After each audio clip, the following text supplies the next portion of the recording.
नमस्ते दोस्तों, क्या आप सोच सकते हैं कि एक डॉक्टर जिसकी उंगलियां जान बचाने के लिए बनी थी, वही उंगलियां अपनी ही पत्नी का गला घोटने के लिए साजिश रच सकती हैं, वो भी बिना किसी हथियार के।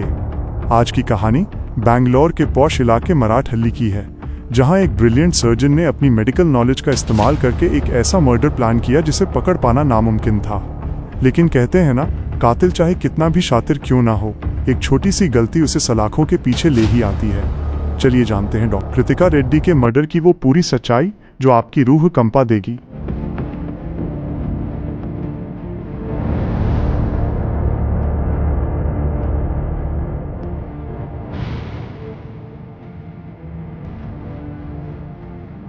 मई 2024 में डॉक्टर महेंद्र रेड्डी और डॉक्टर कृतिका की शादी हुई।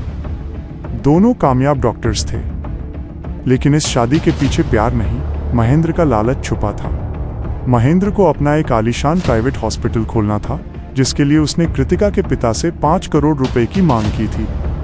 जब पैसे मिलने में देरी हुई और महेंद्र का मुंबई की एक लड़की के साथ अफेयर शुरू हुआ, तो उसने कृतिका को अपने रास्ते से हटाने का फैसला किया। उसे कृतिका की दौलत चाहिए थी, लेकिन कृतिका नहीं। अप्रैल 2025 में महेंद्र ने अपना खूनी खेल शुरू किया। कृतिका को हल्की सी तबीयत खराब हुई और यहीं से महेंद्र ने अपना जाल बुना। उसने कृतिका के हाथ में कैनुला लगाया और उसे ड्रिप चढ़ाना शुरू किया। दुनिया को लगा कि वो अपनी पत्नी का ख्याल रख रहा है, लेकिन हकीकत में उस ड्रिप के जरिए वो प्रोपोफॉल और मिडाजोलाम जैसे हैवी एनेस्थीसिया ड्रग्स दे रहा था। 3 दिनों तक कृतिका को स्लो पॉइजन दिया गया। वो तड़पती रही, लेकिन महेंद्र ने किसी और को उसे छूने तक नहीं दिया। दोस्तों, महेंद्र ने अपनी इस घिनौनी साजिश को छुपाने के लिए एक बहुत बड़ा झूठ बोला। हत्या के उन 3 दिनों में उसने किसी को भी कमरे के अंदर कदम नहीं रखने दिया। उसने सबको ये कहकर डरा दिया कि कृतिका को एक बहुत ही खतरनाक संक्रामक बीमारी कंटेजियस फीवर है और ये दूसरों को भी लग सकती है। उसने दावा किया कि एक डॉक्टर होने के नाते वह खुद उसकी देखभाल कर रहा है। चूंकि वो खुद एक डॉक्टर था, इसलिए किसी ने उसकी बात पर शक नहीं किया और कृतिका को उसके रहमो करम पर छोड़ दिया। 25 अप्रैल की सुबह जब कृतिका का शरीर पूरी तरह नीला पड़ गया, तब उसने शोर मचाया कि ये एक नेचुरल डेथ है।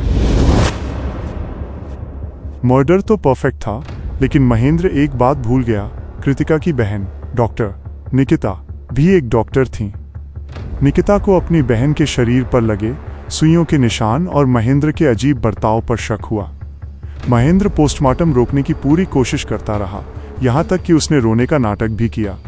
लेकिन पुलिस ने जब पोस्टमार्टम कराया तो डॉक्टर्स भी दंग रह गए। कृतिका के अंगों विसेरा में वो दवाइयाँ मिली जो केवल सर्जरी के दौरान दी जाती हैं। पुलिस को समझ आ गया कि ये हार्ट अटैक नहीं, एक सोची समझी मेडिकल किलिंग है। जब बैंगलोर पुलिस ने महेंद्र का फोन और लैपटॉप जब्त किया, तो काली सच्चाई सामने आई। महेंद्र की गूगल सर्च हिस्ट्री में था how to kill someone without leaving a trace और अनडिटेक्टेबल ड्रग्स फॉर मर्डर। लेकिन सबसे बड़ा सबूत मिला एक डिजिटल ट्रांजैक्शन से। अपनी गर्लफ्रेंड को पैसे भेजते वक्त उसने फोन पे के डिस्क्रिप्शन में लिखा था, I killed my wife for you, now we can be together. उसे लगा था कि ये प्राइवेट मैसेज कोई नहीं देखेगा, लेकिन यही उसकी सबसे बड़ी गलती साबित हुई।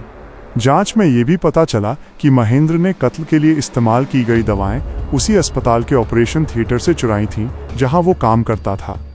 उसने अस्पताल की लॉगबुक में फर्जी एंट्री की और यह दिखाया कि सर्जरी के बाद बची हुई दवाओं का निपटान डिस्पोज कर दिया गया है।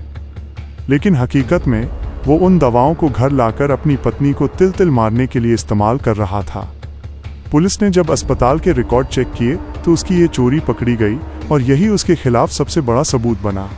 पुलिस की जांच का कांटा अब महेंद्र की प्रेमिका की तरफ भी घूम चुका है। पुलिस को शक है कि उसे इस पूरे मर्डर प्लान की जानकारी पहले से थी। कृतिका की मौत से कुछ घंटे पहले तक महेंद्र अपनी प्रेमिका के साथ लगातार फोन पर बात कर रहा था। पुलिस को उनके बीच हुए कुछ ऐसे मैसेज मिले हैं जिनमें लिखा था, आज रात सब कुछ खत्म हो जाएगा और फिर हम हमेशा के लिए एक साथ रह सकेंगे।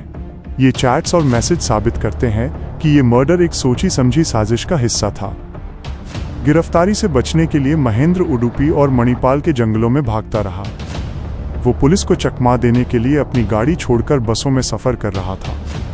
लेकिन अक्टूबर 2025 में पुलिस ने उसे एक छोटे से लॉस से धर दबोचा। आज महेंद्र सलाखों के पीछे है।